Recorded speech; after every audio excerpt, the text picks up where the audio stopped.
Welcome to Eye on the Illini. This is Illini guy Mike Cagley here with Kedric Prince talking about the Illini win over Wisconsin Badgers, 86-80.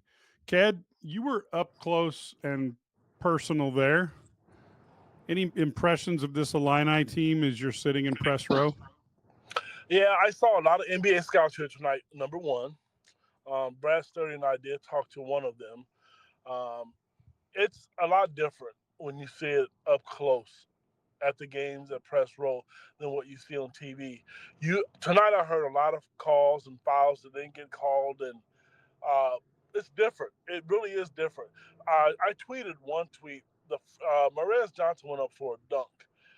We all know how big he is, and if you saw him in person, to answer your question, you will know how big he is. He left the dunk short because the guy grabbed his arm. We talked about this last week with the officiating. Jeffrey High Knees, man, he should retire. He's becoming the new Ted Valentine for me. Not a fan. That's they won the game, but we talked about officiating last week. But the play was good overall. I was really impressed. We'll talk about some individual performances at some point, but just really, really impressed. I thought tonight would be tough.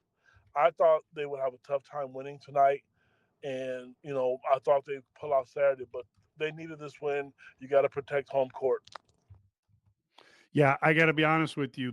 If it wasn't for some of the calls that we saw, especially that little spate at the start in the first few minutes of the second half, I think Illinois could have cruised to a victory. Now they do have a tendency to shoot themselves into wins and almost shoot themselves out of wins occasionally. But I didn't feel like there was any particular danger that Illinois was in with this game. Obviously it got a little close to the end, but I thought they played a pretty efficient and pretty effective game. Mike, I hate to disagree with you, but I mean I've done it before. I'm gonna tell you, they dodged a bullet. I thought they won tonight specifically. So I'm not going to give you coach speech. Trey White bailed them out. When Illinois played Northwestern, they stopped themselves out of the game. Trey White attacked the basket. Yep. He didn't settle for threes, and he converted his free throws. That is what a veteran is supposed to do. I hope the younger guys could see that. I hope they could understand that's what you have to do to win, because he didn't settle for a three. He was 2 for 3, I believe, in the first half. I don't know if he launched one in the second half, but that's what you're supposed to do, and that's almost like a Terrence Shannon performance.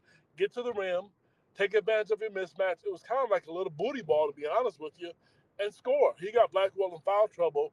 Blackwell came out and was complaining to Mr. High Knees, Jeffrey, and he didn't want to hear it because Illinois attacked him, and that was nice to see. Yeah, I thought that Wisconsin does so darn well, and they didn't get called for it until Blackwell got a foul like around the 15:07 mark in the second half. But they do a wonderful job of going low when you're shooting. Early in the first half, if you watched, around 15:40 in the first half, Ivisic goes up for a shot and gets pushed at the hips, and he's fading away a little bit, so he's already making it harder to get a foul called. But he went a little backwards, and but that hip action, really threw him off balance, and no foul. And I think that's what Wisconsin and Purdue goes do so well. Now Michigan State just out and out fouls you, but I think Wisconsin and Purdue are great at kind of faking you out in terms of while everybody's watching the ball, they're doing a little bit of hip rolling and hip tossing, and I think that makes it hard to shoot, especially for these younger guys who've never faced this before. Mike, I'm going to tell you, I don't know if people remember. I know you do. That is how Wisconsin plays. They get up under people because think about it. Up until the last few years, they didn't let people score. They kept, the numbers low. They didn't, they got up under people and they made it uncomfortable for them to score. I know a lot of coaches at Illinois and across the Big Ten, they always complain they hated playing Wisconsin because that's their brand of basketball. Northwestern did that to Illinois last Friday. What you saw, you Yep. mentioned Purdue. Northwestern does it. So they get up under guys and and they make it difficult because what's in your mind, it throws off his shot. Because think about it, if Visas missed a lot of layups, he's been the most productive player they've had all year. I don't think tonight may be the first game he didn't have a double double. So just knowing the fact that they got underneath him was tough. And then you think about it, Casperas sold it tonight. He sold it a couple times, by falling over because they got up in him. So that's a great point that you noticed that because that's Wisconsin basketball. The only difference is now they shoot a lot more threes than what they used to in the past. So big win over a ranked team. I don't know how they're still ranked, to be honest with you.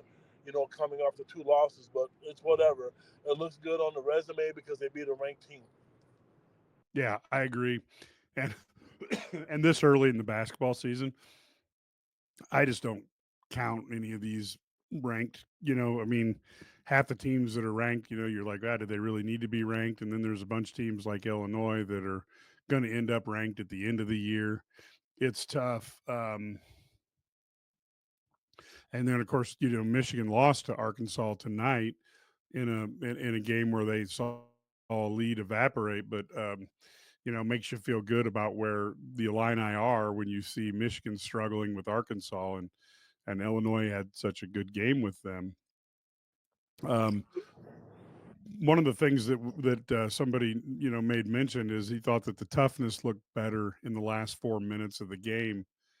Didn't take as many bad shots, and obviously Trey going to the basket was key. Anything you noticed in the last 4 minutes?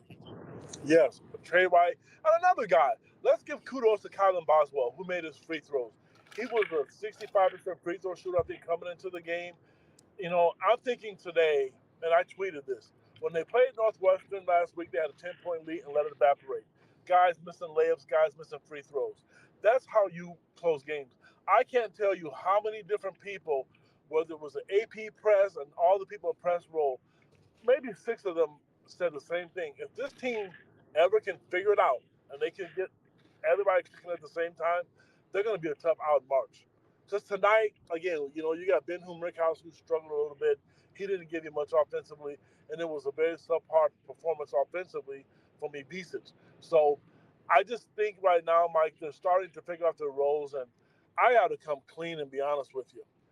Coming into the season, I've seen a lot of Chess Bears videos, and I was able to see a little video footage, and prior to the season, I wasn't sold, but I knew everybody else was.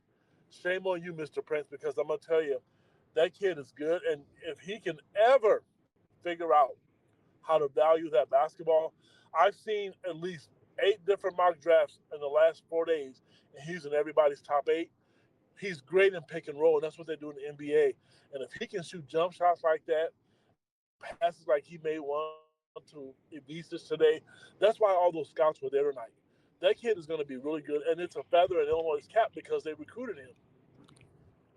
Well, and as we found out, from Brad Sturdy, back in the Illini guys message boards, this is leading to a real resurgence in Illinois being a key player for a lot of individuals from Europe and looking at the opportunity to recruit some high talent players there. One of the benefits of being an Illini guys subscriber is that you get to go back into the message boards where Ked and Brad put rumors and things that we can't maybe make a story because it's hard to anybody to publicly corroborate.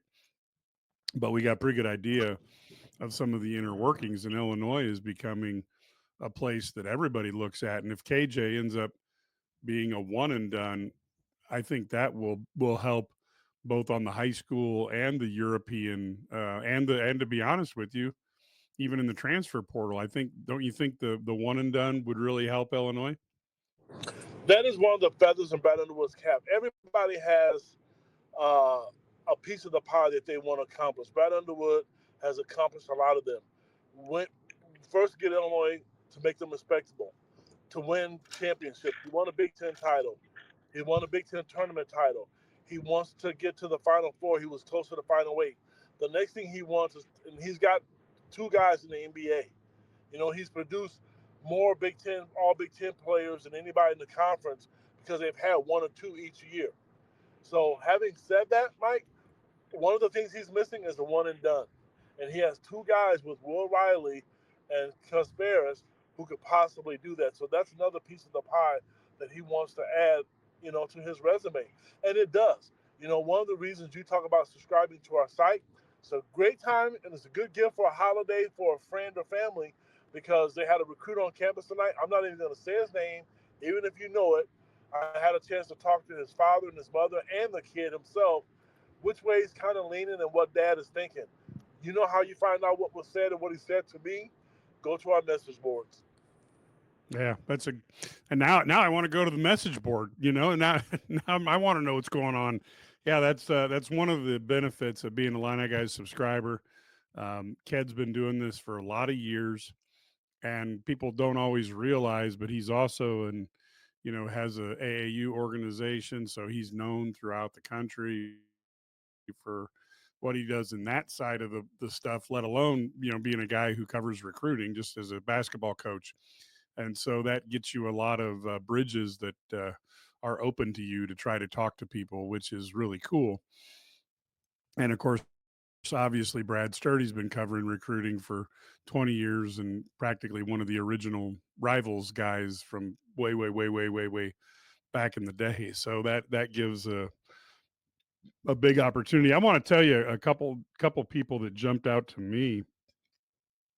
Um, and I think Boswell was one that I was lower on him than other people were.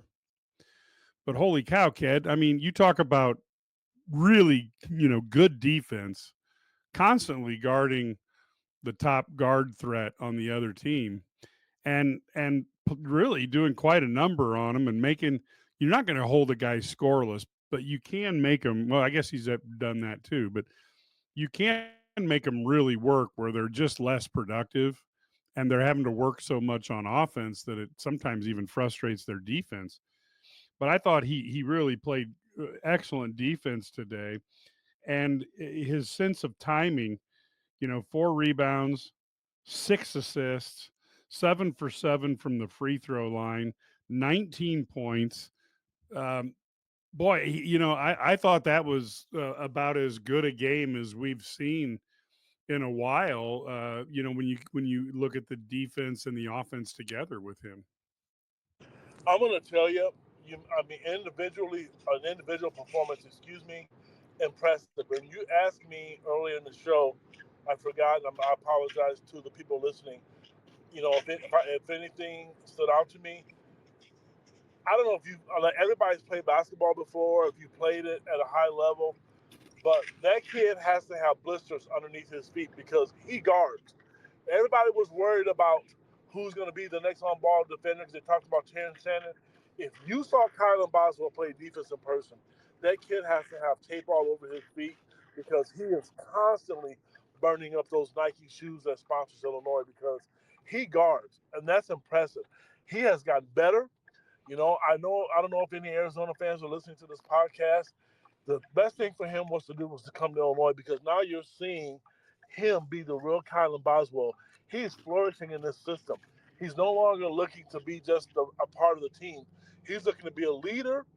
The free throws were impressive. I mean, I can't say enough because we've complained about it.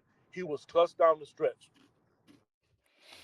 Yeah, I thought he was really impressive. The other thing, and maybe you can comment on this. I know Trey White played well, but you know what I liked most about today was coming out of the timeout after after he had that putback dunk and the crowd was chanting for him. The smile on his face was so good. And I know he at times has been pressing just like Rickhouse is pressing. But to me, just to watch a kid out there smiling and having fun like that, we sometimes forget how important that is. And I just thought that was huge. Mike, let me tell you real quick here. I saw that, and I'm happy for him because I was at games when I saw him put his head down. He was pouting, he was hurt, he was frustrated because he wants to be better. And for all the people out there who are being negative to Ben Rickhouse, listen, he's not trying to miss shots. Is it frustrating to watch him go 1 for 9 and start the game 0 for 3? It sure is, and I feel truly bad for him. But it's not like he's trying to miss shots. So you got to give the kid credit, and you got to let him get going because at some point in time he's going to catch fire. Yeah, totally agree with that. Um, the other thing I think too is Ivasic didn't have his best A game on offense, but he still got 11 rebounds. And Illinois, I really think the difference in the game was that 40 to 29 rebound difference because up until the very end, there was Wisconsin was shooting better until they had to start forcing stuff, and Illinois was surviving a team shooting better than them by out rebounding and getting their own misses. And I thought that was really critical to their opportunities today was the way they dominated the board. And we heard during the game that Brad Underwood really challenged his team to do a better job, particularly on the offensive boards. And my thought process was, we really saw that come to fruition. You're talking 15 of their 40 rebounds were offensive rebounds. Mike, last week, a couple of us complained about Coach Underwood talking about offensive rebound because people were complaining about the 3-point shot. Tonight, he proved us all wrong. It mattered. A lot of guys crashed the offensive glass. Ben Rickhouse tried. He was more active. Trey Wright was trying. Everybody was really trying to crash the glass. And if you're going to shoot threes like that, if you miss them, most of the time they're going to come out long. If you've ever met Brad Underwood and talked to him, yeah, we talk about analytics, but he's a numbers guy. And rebounds come off long if you shoot threes. The ball, if the person shoots the ball on the right side of the basket, if they miss, there's a percentage, I don't remember what it is, it's going to come off on the other side. Brad studies those numbers, and that's why he mentioned rebounding last week when they lost to Northwestern. Yeah, and it's just so critical. And that was probably the key that we saw is that the way it works is you just get stuck out there and the interesting statistic that Brad's used for years, and you can find this, on YouTube if you dig deep enough, is 75% of the shots miss to the opposite side that you shot from. And we used to use that when I coached the same thing. Guys shooting from the left, get your butt over to the right, or at least if you're on the right hand side, you better be looking for a rebound because you got an opportunity to scarf one. And I think some of the better players, I don't know if they know that, but they instinctively play for that, I think. Well, I know that was the point of emphasis this week. I know they worked on it. You could see it. It was totally different. The kids were aggressive. I liked it. Um, I know I don't want to jump the gun here, but I'm really looking forward to Saturday. I really am. I think Saturday you're going to see a game that's going to be a high scoring game. I just hope there's no Big Ten officials involved with it because you're going to get an SEC team against Illinois who likes to score points. They grinded it out at home tonight. This team is really it's tough. It's hard. They're hard to figure out because I know how good they can really and truly be, And for all we can nitpick about little things. They won. They beat a ranked team at home. They beat two ranked teams this year, and their schedule is tough. You beat Tennessee Saturday. Duke is house money to me. But I'll tell you another one. You better watch out for Missouri.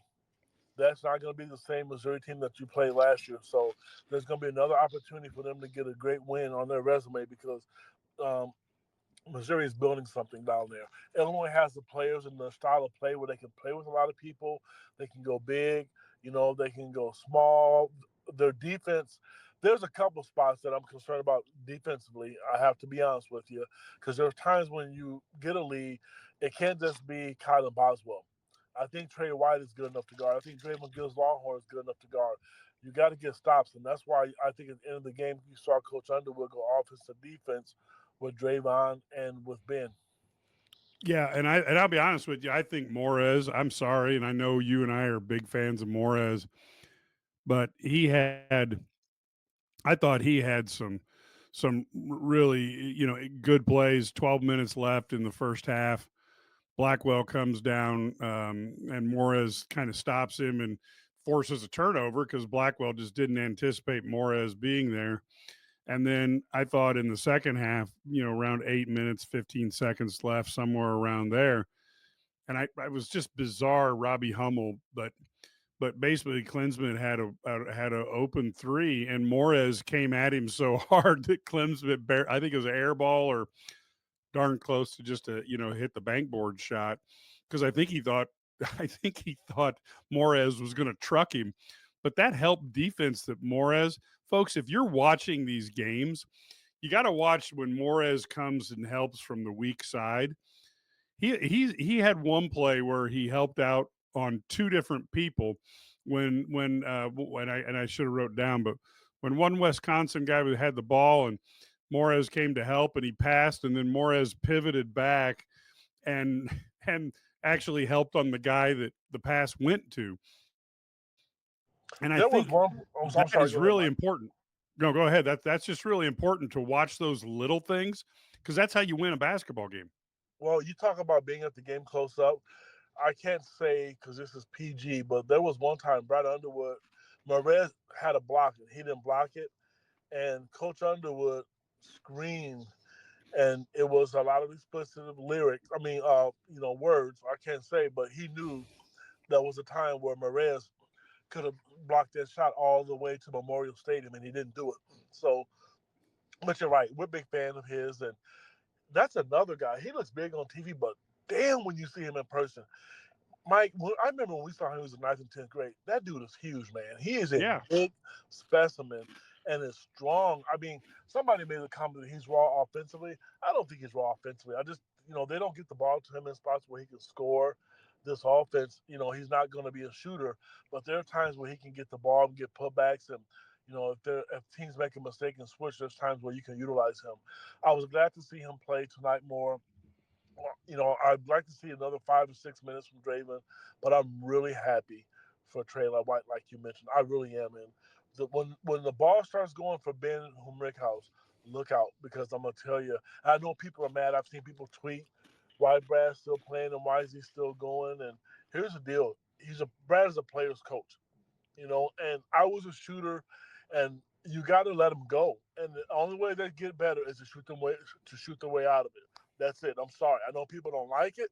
It's the truth. You can ask many coaches.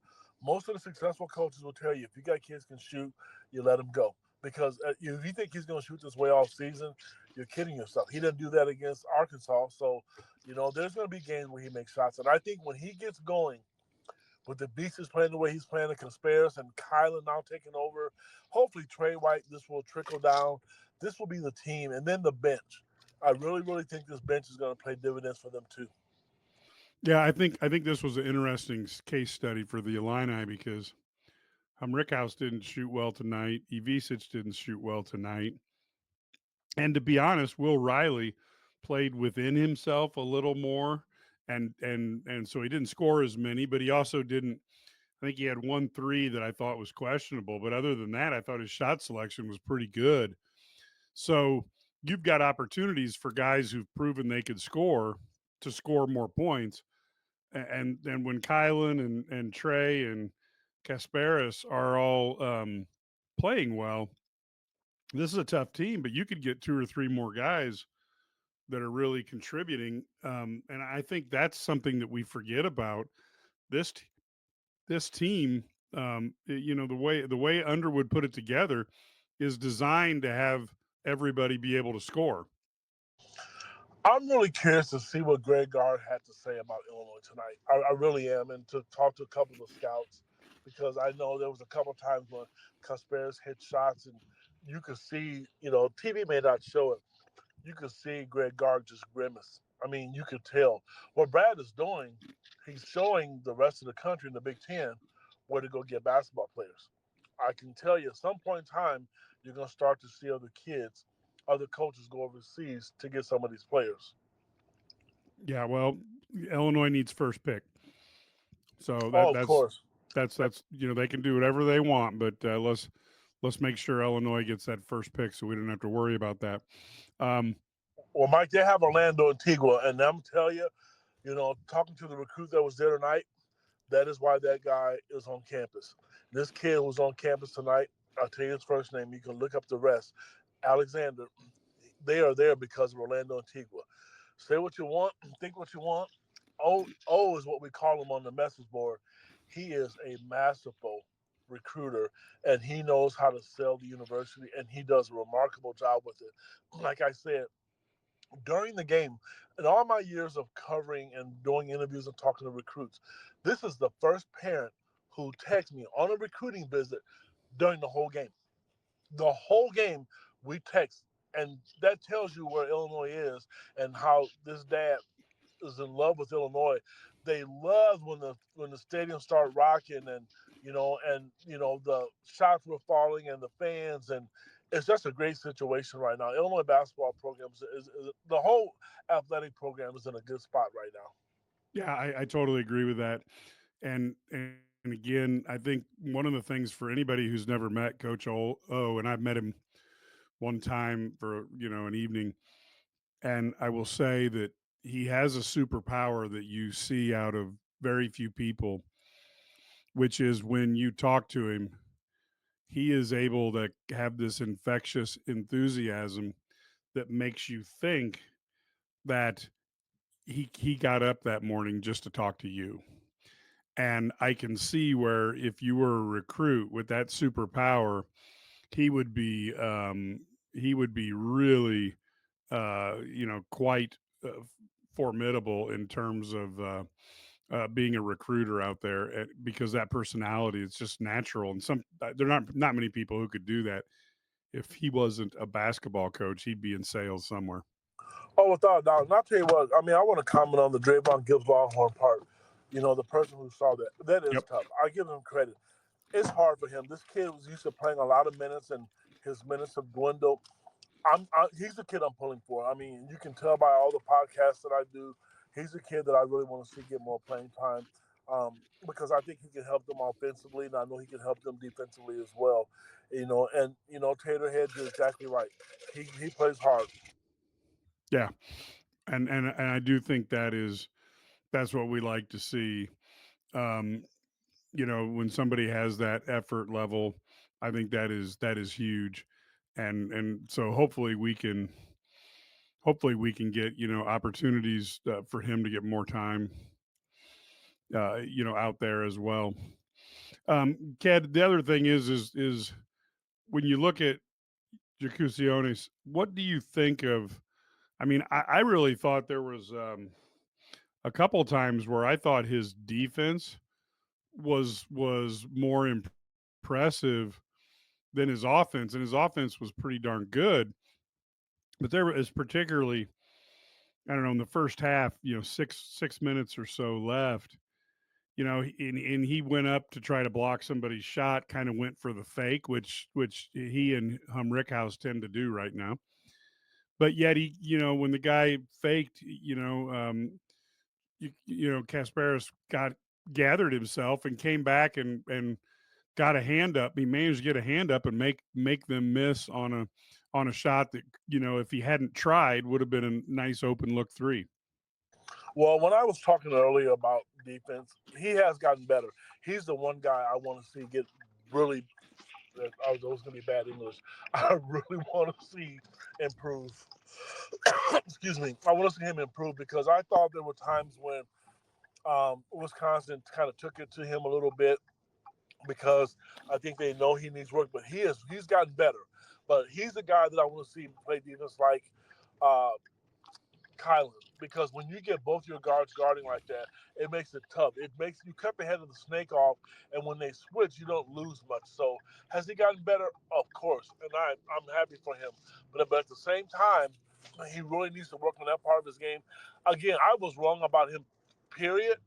But once he figures this part of the game out, I mean, and just little things, like I said to you, whether we like it or not, whether people think so or not, the NBA guys love him. And I'm telling you, when Brad Sturdy comes on after me, and you can ask other people and go to the message boards, he's up there. I mean, there was one company today that had him sixth in the country. One has him at four. That tells you how good he is. Yeah, you have to give kudos to Brad Underwood and Antigua and Jeff Alexander for uncovering some of these things, because there were guys over there, and there were guys who were making and asking a lot more money than what he was to come over to the U.S. So not only do they get a really good player, but they got a value. I mean, Illinois does not have infinite NIL, so if you can get a guy who's really good for a little bit less, that's good. And there's not a lot of people who are like BYU or Arkansas that can pretty much just go, okay, well, we'll just give you whatever you need. That's not the way it works. Um, and then in terms of taking a look at players and what they did, I know Jake Davis wasn't in for that long, but I thought he passed up a shot and got KJ the ball one time that I think that you know other players might have thrown up there trying to get their basket. I thought that was good too. Yeah, you know what Jake does? He plays within the framework of the offense. He's not trying to be Superman. He's just coming out there. Brad wants he gets in the game to knock down shots. I mean, that's why he's in there and to play defense and rebound.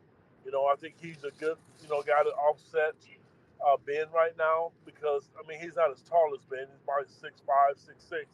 But if you go back to the Arkansas game, he knocked down a big three in the corner. And so the more they play, the more that they know they're going to get minutes, the more comfortable you are. Again, we talked about Trey White enough, but he knew he was out there enough. And he knew he was going to contribute. What you saw tonight was why he was recruited, and things that I wrote about because I knew how good he was at Louisville. A lot of people tried to make comments. Oh, Louisville stunk and they weren't really good. I'm sorry, I don't really care about that because this kid was putting up 14 points a game, 15 points a game in the ACC against Clemson and Duke and everybody else. So, now you're starting to see it. Now you didn't get a watch on TV, but Robbie Hummel expressed some very much disappointment in Illinois' Department of Interathletics in terms of the fact that apparently no longer is Papadels being served at the media thing, Ked, and I guess Robbie had to have one delivered so that he could get some of that Papadels pizza that he loves so much. Any Well, any comments on the buffet? well, of course, I have some feedback about a buffet and the food. Number one, I would tell you, I have friends because where I live close by Iowa City, and a lot of the media guys, they love coming to Champaign because of their food. So, Mr. Whitman, if you're listening, you got to bring it back. It's very disappointing because we all got email, all the guys that cover the game, we got an email that they're cutting back. So there's no food down there. And they usually put a really good spread down there for us. And I heard because of the financial situation that they're having, all the universities, that they were cutting a corner. That's one corner I wish they wouldn't have cut, but I'd rather they cut that corner than cut somebody's salary, I guess. But Robbie Hummel, we don't always see eye to eye. But this one we agree on because I miss having that buffet down there. Going to McDonald's, I don't want to give them a plug, all the time is not ideal for me. So, but it is what it is. Yeah, do they still have the popcorn machine on for you, Ked? Yes, you get the popcorn machine, you get some pop and some water. That's what you get now when you cover the games. So hopefully they'll eventually bring it back. At $22 million that they have to pay NIL to the players is going to be the death of the free food for the press. It's That's like, where that's where it is, Mike. I mean, that's I've been told by a number of media guys.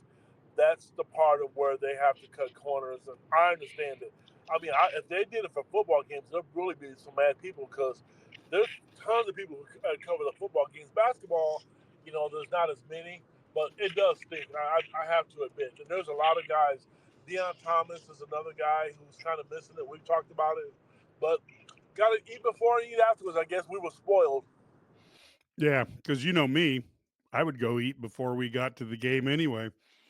Go to Little Porgies. Now I'm dating my age here, but I've been a fan since of Little Porgies since the mid '80s, and then of course Papa Del's. I used to go there on their when they were on or on Wright Street, and that was one of my go-to places for dates in high school. That was like, so you're talking like 1983. Yeah, you're dating yourself. Well, since we're plugging Papa Del's, if you're listening, Kedric Prince, Matt Stevens, and Brad Sturdy, we cover the games. And if we're going to promote you, you can be a sponsor and you can bring us pizza before the games. We won't be mad, Papa Del. So if you're interested and anybody has any connections, it's out there. Yeah, and when I show up, that's when they go into they start analyzing their budget because when I start eating pizza, it doesn't stop. Especially, I mean, folks, when you go to Champaign, and of course I grew up in Mahomet, I have to go to Papa Del's when I come to town, and I have to go to Little Porgies. Now there are other places in Champaign that I love, but those are the two that I can't miss. Well, I need to miss a whole bunch of them, to be honest with you, but that's for another story, different day, I guess. But it is what it is. But anyway, great win tonight. I'm happy for the team. I mean, I know there's a couple guys that their heads are down. You got to live to fight another day. You got Saturday coming up. Saturday be your day. Saturday is a statement game. Here's what I'm gonna tell you. Saturday to me is a program game changer. You win Saturday no matter what happens. Well, I shouldn't say no matter what happens because if you lose the rest of the year, that'll be awful. You're going to be the team or one of the teams in the country that's knocked off one of the number one team in the country. Saturday is big. So the fans come out, don't sit down, be enthusiastic, support the team. Hopefully Mr. High Knees won't be there Saturday and he'll be somewhere else, maybe in Iowa City, costing them a game. I don't know. I wouldn't mind saying that.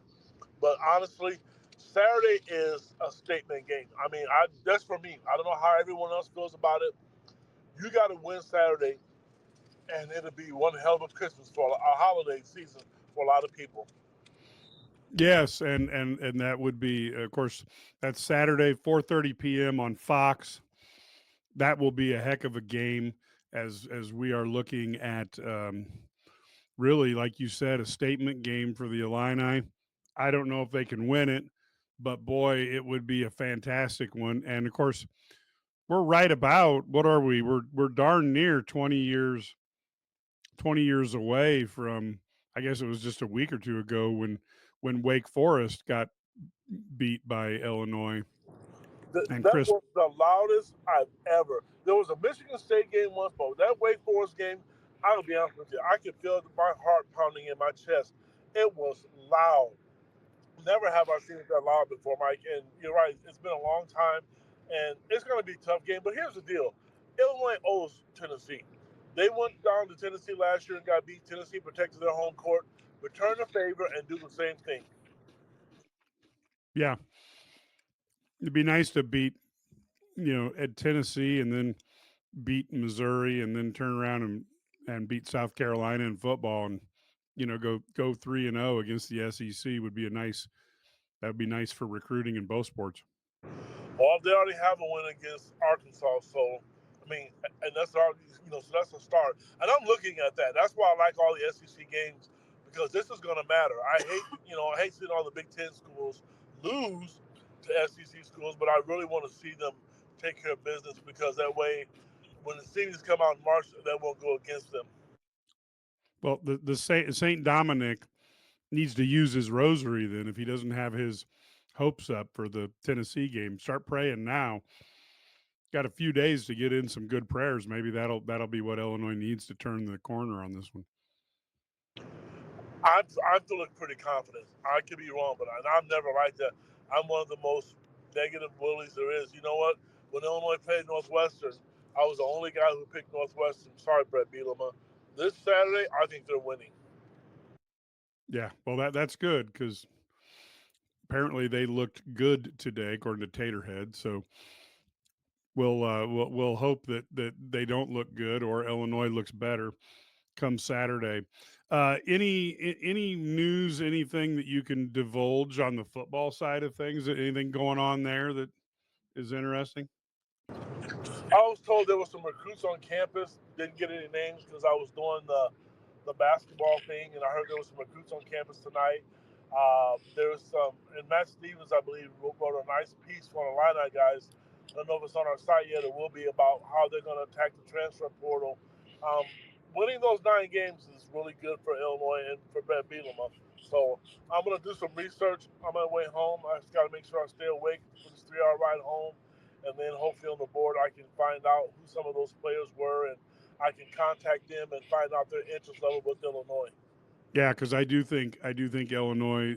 You'll that story's coming out tomorrow morning. Of course, I think sometimes we will post those stories ahead of time on the subscriber on those message boards so that people can get a look at them beforehand. And of course, obviously, most of our stuff is um, got a paywall on it, so people will have the opportunity to obviously if you're a subscriber you get everything, and we'll occasionally try to put stuff out there ahead of time so that you can get a look at it ahead of everybody else as well.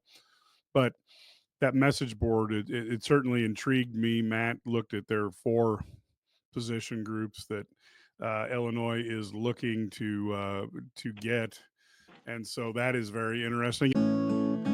This is the run my own business dream. This is the colleges paid for dream. This is the retire early dream. This is Busey, where your dreams and possibilities become moments through trusted guidance and expertise, through lifelong relationships. Because we're here to help you achieve the life you've always envisioned. Well, looky here. Brad Sturdy is on board here. So, Brad, heck of a game tonight. Any thoughts from you that just pop out based on that front row seat you got? Yeah, I thought Illinois did a really good job on Tanjay, and really Klesmet and Blackwell. They really did a good job of making it difficult for them. Tanjay shoots 5 for 15. Kylan Boswell has become, very similar to a Trent Frazier type defensive stopper at the guard position. The weird part about it is that Boswell is actually physically stronger than Frazier too, so I think he actually has more maybe versatility defensively. May not have the quickness that Trent had, but man, he's been impressive defensively. I thought Trey White, he was the story of the game. I mean, Trey White stepped up, came out and played extremely well. You saw some different matchups with White playing well. They're able to do some things like move White to the power forward spot, and I think that was important because it allowed them to What have a little podcast bit were they different. talking? Hey, Brad, what podcast were 2 people talking about that? I'm trying to remember who I that think was. it was you and me on Sunday, wasn't it? Yeah, I think Sunday a night couple on days my ago. heat checks and Hail Marys. Yes. But that was good. I thought they got some production. I mean, to be honest, Will Riley struggled. I thought, Ivasic missed some really easy shots. They missed some wide open threes again. Rickhouse, obviously, that's been beaten to death. But I thought he played better defensively. I know he didn't rebound. That's a little disappointing, but um, I thought he played better defensively. And I thought, he's going to make, Underwood really went to his defense post game and talked about how, he's going to help us and he's going to make shots. And I think a lot of people, fans are not the most patient group. We've had a lot of guys who maybe, they didn't love Marcus Damask at the beginning of last year, and then at the end of the year he was a hero. They didn't love Yeah. Andres Feliz when he first started. Let guys play. You know what I mean? I think we get too caught up in what we want them to do, and let guys play. And the vitriol that I see online and all over is pretty sad actually.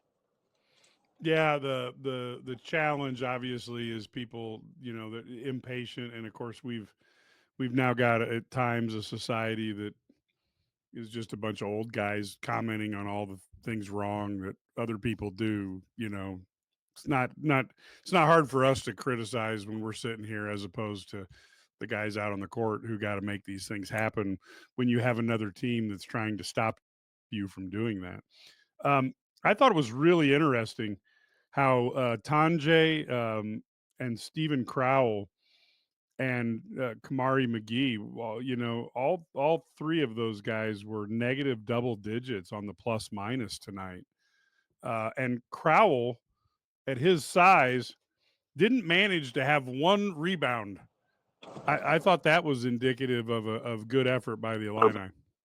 Yeah, Illinois really dominated the glass in that first half, and it kept them in the game, even though they shot it poorly. And I thought the crowd was just really soft. Wasn't physical, didn't attack the offensive glass. It wasn't very good. I think Tanjay let his inability to make a shot affect him the way he played. I didn't think he guarded as well. I didn't think he rebounded as well. Just really didn't seem to have that toughness he usually has. So Illinois got in his head and did a good job with that. I thought Kylan Boswell, the other thing about his defense, his hands were so active. I can't tell you how many times he got hands on balls. Guy's driving in the lane, he gets a hand in there. And just, to stay chest to chest or chest to shoulder and stay in front of him and then be able to get your hand in there when he shows the ball, that's just textbook defense. I thought he did a fantastic job of that. Yeah, I got to be honest with you. I mean, he came through with key rebounds, I believe he ended up with 4 rebounds, but a couple offensive rebounds.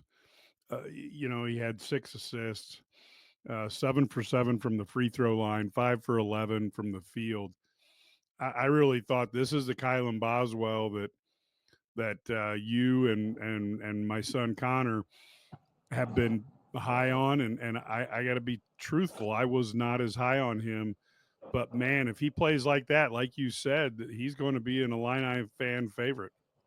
Yeah, and just a few games ago, he was terrible. You know what I mean? So right. It's all. That's why you just kind of have to let things play out. He's still not. I don't think he's shooting the ball as well as he's capable. He's only shooting 20-some%, and he's career 40% 3-point shooter. So I would expect him to start making some more perimeter threes. I think he took a couple maybe that he shouldn't have taken. I think that hurts a couple off the dribble ones. But this guy's a proven shooter. He's going to be fine. I think his ability to get to the line has really changed his offensive game. And, he's already shot as many free throws, I believe, as he shot a year ago at Arizona. If not, it's really close in 8 games. So he's been active, or 9 games. Rather. He's getting in the paint. He's attacking the defense. He's playing out inside out. If he gets an opportunity, he finishes, but he's been able to kick it out and get guys wide open threes. And, the reality is Ivisic didn't shoot it well. Rickhouse didn't shoot it well. Those are probably the guys who they would think are probably their 2 best shooters. Will Riley missed a couple open ones too. Those are their best shooters from 3. And they missed shots tonight, and yet they still found a way to win. And I think that's what you have to do. That's when your team's good. When things don't go your way and you still find a way to win. And they didn't get any breaks on the calls tonight. I mean, Wisconsin was in the double bonus early. They were in the bonus in 5 minutes. Yeah, and they were double bonus with 13, yeah. Yeah, it was 10-2 fouls at one point. Yet Illinois just kept plugging away, kept grinding. I mean, that was like kind of you thought it was going to be bad. And people don't like when we hear things, Jake Davis, this and that. But, that run was made with Jake Davis and Merez Johnson in there. And when they kind of broke up and what was 2 or 4 point game and they opened up to 10, those were the guys on the floor who kind of gave them that cushion. And they did a really nice job. Yeah, I thought the defensive effort was much better tonight. Speaking of Kasparis, how do you think he's looking, in terms of, is he going to be Illinois' first one and done? Yes. I don't think there's any doubt. I think he's going to be a lottery pick. I talked to Tracy Webster was there scouting for the Dallas Mavericks tonight, former Illini assistant coach. And got to talk to him. They're obviously, they're high on him, Ivisic, Riley, etc. But yeah, I think Yakichonis is going to be a lottery pick, especially the way he's playing. Once he has a couple tendencies to be a little loose with the ball when he figures that out, I mean, the sky's the limit. When he gets in spacing, his ball screen actions, his vision is fantastic. I really, he's special. He's a special talent. And he's putting up, his last 3 games. I mean, or last 4 games rather. What's like 21 and whatever, 6 and 5 or something like that. Just insane numbers for an 18-year-old freshman. I mean, he was 24, 6 and 5 tonight, Brad. And people, you and I took some heat for trying to be too positive about this team. But I'm not saying that anybody on this team is going to be Terrence Shannon Jr. because nobody has those physical gifts. But that doesn't mean that Kasparis couldn't compete in terms of scoring with what Terrence Shannon Jr. did. Now, can he do it night after night? We'll find out. But I'll be honest with you, that's an NBA game if I've ever seen one. Oh, yeah. He's fantastic. Interestingly enough, I think it's a different action. They run different actions with him in the game, and I think he's really good. And I think he really fits what they're trying to do. They're obviously playing through him. He's their guy. But, the other side to him, and Underwood mentioned this, he's really improved defensively as this year's gone on. He's actually guarding people and he did a better job staying in front. I mean, he's not perfect, but, he's gotten better at staying in front of people. Like, when and that step back that he makes, when you switch and he gets that step back 3, he has been really good at shooting that step back. He's actually made more of those looking at it than he has wide open catch and shoots. So he's a guy who shoots the ball better off the dribbles, and some guys are like that. So I think he's got a huge, we're going to see Saturday is going to be a huge test for these guys. Number 1 Tennessee coming to town, undefeated. State Farm Center is going to be rocking, and it should be a fun atmosphere. I think they've got a chance. I think you're going to see them. People are like, well, this Tennessee defense going to eat them up. But, Tennessee's a lot like, they're going to pressure and get after them. But they're a lot like, a little bit like Arkansas in the way they defend, just that they turn you over and do some things there. If they can take care of that, I mean, I think they're going to get some options. They're going to get some pick and pops. They're going to get some things in the half court that allow them. They just got to make some shots to hang with them. Yeah, I think that's going to be one heck of a game, and I do think Ked is almost darn near guaranteed an Illini victory, Brad.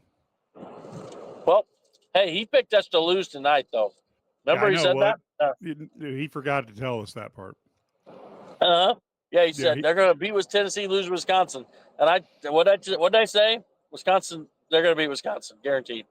So, yep. And I do think Wisconsin's a little overrated, and so we've just got to. Wisconsin's their front court. Wisconsin's front court is their biggest issue. I mean, Crowell is not as physical as he needs. They need a more physical guy. But I like their guards, Tonje and Klesmith and Blackwell. Really nice perimeter trio. They need some front court. So now, Brad, I don't know if you can see this. If you're driving, I'm glad you can't. If you're a passenger, I wanted to put up that tweet that I know that guy in the sweatshirt. Yeah. That's always one that people enjoy. Yep. I'm sure he's a celebrity. From parts unknown. Yep. Any other thoughts as we kind of wrap up here that you got from sitting there up close and personal and rubbing elbows? We've already heard from Robbie Hummel that Illinois got to get up upgrade their buffet game because no longer is there Papa Del's, which made me tear up at home. Yes, it is. It is definitely an issue. I think that's the biggest issue we found this year is no medium meal, no Papa Del's, no Portillo's, all that stuff's gone. Any chance for you to walk in and just have a meal with Coach Underwood like I did? No, I don't think that's allowed. But, they didn't have a post-game meal tonight. It must have been too late. But, no, I think, I do think one thing I'll say about this thing is that I really feel like this team is still a ways away from hitting their ceiling, Yep, I agree. but they're going to have ups and downs. Like Will Riley, we didn't talk about him tonight, but he's going to have moments this time in the Big Ten. He's going to go out and score 7, 8, 10 points in a row at some point and really put them on his back and be great offensively. I think the same thing's true. You know, we've seen KJ do it, we've seen Boswell do it, we've seen Riley do it, but I think it's going to be different guys. You know, Trey White tonight. I think you have a team that has a lot of weapons. You know, when you start thinking Ivasic, and Merez is a perfect fit as more of a, you know, the rebounder physical guy to come in and, you know, play 15, 20 minutes and give you 5,000, 5 rebounds, right? And so, you know, they didn't even get a great performance from any, you know, really from Ivasic, from Rickhouse, from Johnson. I thought Draven Gibbs-Lahorn was just okay. Um, you know, so they didn't get great performances, Will Riley, you know, et cetera. So this is a team that has huge upside. When they get a little more consistency out of those young guys, I think they got a chance to be really good down the stretch. Well, especially if Boswell and Trey White keep playing at this level. Holy cow. You know, that puts a whole new twist on this But team. don't those guys fit the Big Ten? They're both physical. They're both strong. Yeah, and Boswell, I gotta give him cred, man. I mean, you know, he was in there getting rebounds, and you know, while Blackwell is a super physical player, Boswell could go toe to toe with him, which is pretty. Well, impressive. Tanje, he guarded Tanje most of the night. Tanje is probably the most physical player. He's like one of the top in the country in free throw rate, right? I gotta be honest though with you, man. When Blackwell puts that arm out and gives, I mean, he is good. Yep. And he was, you know, he was moving guys. Dre Gibbs needs to put on about 40 if he's going to deal with him. Yeah, that's not a fair fight. Yeah, exactly. So, any final thoughts then as we head into this December's biggest game of the year, Tennessee? Yeah, I think great opportunity for Illinois. They got, you know, Tennessee and Missouri coming up. They win these 2 games. You're looking at a team that's probably going to be ranked in the top 15 again, and has a chance to, you know, be in that. I think they're going to be like 10th or 11th in the net. They're 14th on KenPom. This is a team that's probably, we look at AP rankings, but they're so bad. So you just have to kind of let this play out. I really think this team has a chance to be you know, if they play well, they're a 2 to 5 seed, and that gives you an opportunity to make a run in the tournament. And here's what I think, and this will be a little controversial, but I think because they are young, they're going to have their moments, and I think they'll have just enough of them that it'll keep them around the 20 mark in the regular rankings. Because, as you know, some of the media guys are the guys who don't have any time to watch teams play. And I just think because they'll lose, you know, maybe they end up, 14-6 in the Big Ten or something like that, and they lose a few games because they're young, that'll keep them artificially low, while in the net they'll probably be pretty darn good. Yep, I agree. I think they'll be good. Yep. Well, I tell you what, Brad, thanks for coming on.